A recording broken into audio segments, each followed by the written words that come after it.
빛이 튀어서 이렇게 오니까, 빛이 이렇게 오니까 어떻게 돼요? 안녕하세요.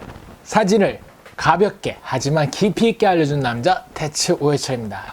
지난 포스팅 때 제가 이 역광 사진에 대한 이야기를 했어요. 굉장히 큰 충격이지 않았나요?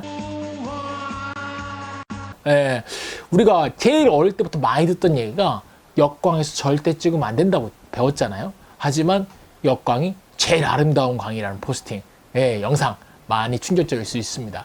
자, 다시 정리를 하자면 역광에서 지금까지 사진이 어둡게 나왔던 가장 큰 이유는 역광이라서 어둡게 나오는 게 아니라 자동으로 찍어서 어둡게 찍었기 때문에 어둡게 나오는 거예요. 그러니까 역광인 상태에서도 밝기를 조절해서 찍으면 충분히 밝은 사진을 찍을 수가 있다는 사실이죠. 굉장히 놀라운 사실이에요. 그러니까 꼭 한번 해보세요. 역광이 물론 찍기는 쉽지는 않습니다. 하지만 역광을 아예 포기하면 안 돼요. 왜냐하면 여러분들이 예쁘다고 생각하는 사진의 70%는 역광인 경우가 많거든요. 자, 이번에는 지난 영상에서 역광에 대한 아름다움, 그리고 역광에 찍는 팁을 잠깐 알려드렸는데, 이번에는 파트 2 역광 사진 어떻게 하면 더 잘 찍을 수 있나, 그런 것에 관한 이야기를 먼저 한번 해보려고 해요. 자, 역광 사진이 어려운 이유는 첫째, 어둡게 나오기 때문이었는데, 자, 이건 해결이 됐어요. 어떻게? 내가 밝기를 임의로 조정하면 돼요. 밝기를 조정해서 찍을 수가 있고, 또 하나는 카메라 위에 손을 얹어서 렌즈에 눈이 부시지 않게. 우리가 눈 부시면 어떻게 해요? 눈 위에 손을 얹는 것처럼 똑같아요. 자, 이게 이제 써버린데, 자, 이거 더 중요한 가장 큰 이유는 렌즈에 원하지 않는 빛이 직선으로 들어온 경우가 많아요. 그래서 사진이 뿌옇게 나오는 경우가 있습니다. 이런 경우에는 손으로 막기도 쉽지가 않은 경우가 있어요. 그래서 이런 경우 때문에 힘든데, 자, 그러면 먼저 예시를 잠깐 볼게요. 자, 지금 보시면 1번 사진과 2번 사진이 있죠. 자, 1번은 뭐예요? 1번은 렌즈 위에 손으로 잘 가리고서 과도한 빛, 즉 원하지 않는 빛이 안 들어와서 역광인 사진인데도 깔끔하게 나온 경우예요. 자, 2번 사진은 뭐예요? 그 렌즈의 위에 손을 얹지 못해가지고 그림자를 못 만들어서 렌즈에 원하지 않는 빛이 많이 들어와서 뿌옇게 나온 거예요.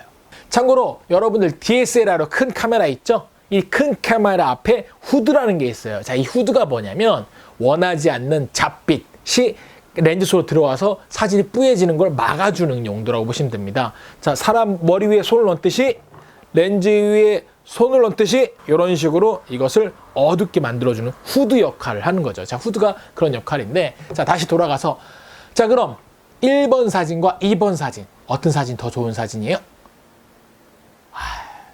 정답이 없어요. 사실. 예전에는 제가 사진을 배우던, 저는 사진학과를 나왔습니다. 필름 카메라 시절이에요. 벌써 한 거의 25년 정도 전 얘기네요. 이때는 말이죠, 테크닉이 굉장히 중요한 시대였어요. 그래서 역광 사진을 찍을 때 반드시 1번처럼 찍어야지 좋은 사진, 잘 찍는 거였고, 2번처럼 찍으면 실패하고 잘못 찍은 사진이라고 혼났던 기억이 있어요. 자, 하지만 요즘 시대는 어때요? 테크닉도 중요하지만 감성이 더 중요해요. 그래서 자신이 느낀 눈부신 느낌을 표현하기 위해서 일부러 햇살을 많이 집어넣기도 해요. 결과적으로 얘기하면 1번 사진도 2번 사진도 둘 다 좋은 사진이에요. 선명한 역광 사진을 찍으시려면 1번 사진처럼 찍으셔야 되고요. 만약에 아슬한 느낌, 근데 눈에 들어오는 햇살이 너무 많았으면 좋겠어요. 그래서 더 아슬한 이 느낌을 표현하고 싶으면 2번처럼 찍으셔야 합니다. 자, 중요한 거는 내가 원하는 느낌이 어떤 건지 먼저 아시고 1번처럼 찍을 수도 있고 2번처럼 찍을 수도 있는, 굳이 말하면 테크닉은 익혀두셔야겠죠. 1번밖에 못 찍어서 내가 1번 사진을 억지로 좋아해 이렇게 하신 필요는 말고요. 자신이 정말 어떤 느낌으로 찍고 싶은지에 따라서 1번 사진도 2번 사진도 마음껏 찍을 수 있는 테크닉은 중요한 것 같습니다. 자, 그래서 저는 요즘에 이렇게 빛의 효과를 일부러 햇살을 더 많이 집어넣어서 찍어요. 그 뿌연 느낌으로. 옛날엔 선명한 역광 사진을 좋아했었는데 요즘은 좀 더 이렇게 약간 따스하고 황홀한 느낌, 환상적인 느낌을 하기 위해서 일부러 빛을 더 많이 넣는 역광 사진을 찍습니다. 자, 지금 보여드리는 사진이 그런 사진의 대표적인 예예요. 제가 이 사진을 찍었을 때가 공주에 이제 메타세콰이어 길이 있습니다. 이곳에서 그 앞에 있는 정한천이라는 곳을 찍었는데, 이때 해가 질 무렵이었어요. 이 노을이 비치는 곳에서 제 아이랑 제 아내가 둘이 같이 서로 마주 보이니 너무 아름다운 거예요. 그래서 일부러 빛을 더 많이 받아들여가지고 이렇게 역광 사진을 찍었어요. 자, 요거는 약간 일부러 빛을 많이 집어넣은 거고요. 자, 이번에는 약간 선명한 역광 사진이에요. 두 번째 보여드린 사진은 울진 앞바다에서 찍은 사진입니다. 울진 앞바다에서 찍은 건데, 자, 지금 햇살이 들어오는데 이거는 구름에 살짝 가리고 해서 빛이 직광이 안 들어오고 빛이 옆으로 들어오죠. 하지만 역사광으로 인물한테 빛이 들어가니까 어때요? 터미네이터 같은 거나 뭐 스타워즈 이런 공상광령에서 미래를 내다보는 그런 뭐 엄마와 아이의 모습처럼 연출되지 않았나요? 빛을 가지고 연출을 해서 좀 더 환상적인 느낌으로 촬영을 할 수가 있었죠. 그러면 하나 더 예를 들어볼게요. 제가 아까 말씀드렸듯이 저는 요즘에 2번 사진처럼 많이 찍기 시작을 했어요. 그래서 햇살을 많이 집어넣는 이런 느낌을 많이 찍습니다. 자, 지금 잠깐 보시면 예시 사진을 다시 보여드릴게요. 자, 이번 예시 사진이 뭐예요? 1번, 2번, 3번 세 개의 사진이 있죠? 예, 같은 날 나뭇잎 사이로 들어오는 햇살을 찍은 거예요. 역광 사진이죠. 자, 1번 사진도 2번 사진도 3번 사진도 똑같은 걸 찍었지만 어때요? 햇살이 들어온 게 달라요. 자, 1번, 2번, 3번 어떤 게 햇살이 더 좋냐? 이거는 사람의 취향에 따라 다른 거예요. 자, 다만 여러분이 조금만 움직이시면 이렇게 사진이 달라질 수 있다는 거예요. 햇빛이 많이 들어올 수도 있고 적게 들어올 수도 있고. 자, 이런 식으로 사물을 이용해서 직접적으로 들어온 역광을 약간 차단하는 이런 거를 하나의 테크닉처럼 익히는데 저는 이걸 많이 씁니다. 언제 쓰느냐? 자, 건물 같은 경우나 바위 같은 거에다가 약간만 빛이 새어 들어오게끔 해가지고 역광인데 너무 눈이 부시지 않은 선명한 사진을 많이 만들어요. 자, 지금 보여드린 사진이 그런 대표적인 사진입니다. 자, 지금 보시면 페어가 있죠? 페어. 자, 페어에 기둥이 있어요. 벽 같은. 요 기둥을 살짝 우측 상단에 빛이 막 새어 들어온 게 보이시죠? 예, 요런 식으로 커팅도 하고요. 자, 두 번째 사진 보여드린 거. 자, 이거는 제가 미국에 갔을 때 브라이스 캐년 가서 찍은 사진이에요. 아, 그때 햇살이 엄청 따사로웠어요. 예, 눈이 부셨습니다.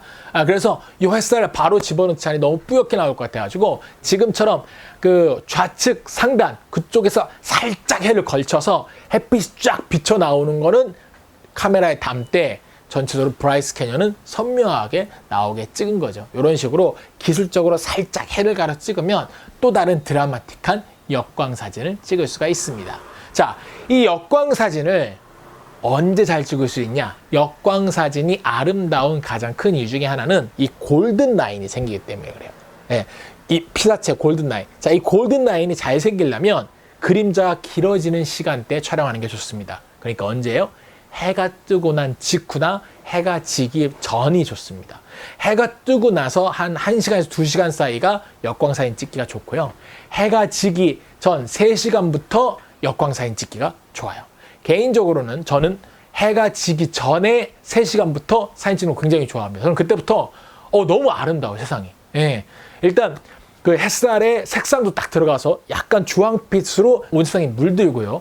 이게 또 해가 낮아지면서 이 그림자가 길어지는데 이게 너무 강렬하지도 또 않아요. 그래서 굉장히 몽환적인 느낌이랑 환상적인 느낌을 연출하죠. 예. 그래서 유명한 포토그래퍼 분들은 가끔씩은 여행지에 가셔서 아침과 해질 무렵 이때만 나가 사진을 찍는 경우가 많아요. 왜? 그때 가장 드라마틱하거든요. 같은 역광이라고 해도 낮 12시, 오후 1~2시 때는 그 역광의 느낌이 좀 약합니다. 그래서 다음에 여러분이 역광 사진 찍으려고 한다면 해 지는 시간이 만약 8시다. 8시 해가 진다. 그럼 5시부터 카메라를 들고 나가서 찍는다고 생각을 해보세요. 그러면 훨씬 좋은 역광 사진을 찍을 수가 있어요. 자, 우리가 이제 제 영상을 통해서 역광 사진에 대해서 알아봤어요. 파트 1, 파트 2가 되겠죠. 예. 역광 사진은 사진에서 가장 아름다운 것 중에 하나예요. 예, 역광 사진이 아름다운 이유 중에 여러 가지가 있는데 제가 또 하나 작가의 노트 팁 하나 더 알려드릴게요. 자, 역광 사진은 저는 인물 사진 찍을 때 역광 사진을 많이 찍습니다. 자, 왜 인물 사진에 역광 사진을 많이 쓰느냐? 만약에 여러분 생각을 해보세요. 순광이에요. 빛이 앞에서 와요. 빛이 앞에서. 그럼 빛이 얼굴을 맞고 앞에서 오니까 빛이 얼굴을 맞고 어떻게 되겠어요? 이렇게 퍼지죠. 빛이 이렇게 와서 이렇게 확장이 될 거 아니에요. 그러니까 여기가 실질적으로 좀 더 넓게 나옵니다. 빛이 퍼지니까 이렇게 좀 넓게 나와요. 그렇죠? 그러니까 얼굴이 더 크게 나와요. 순광으로 찍으면.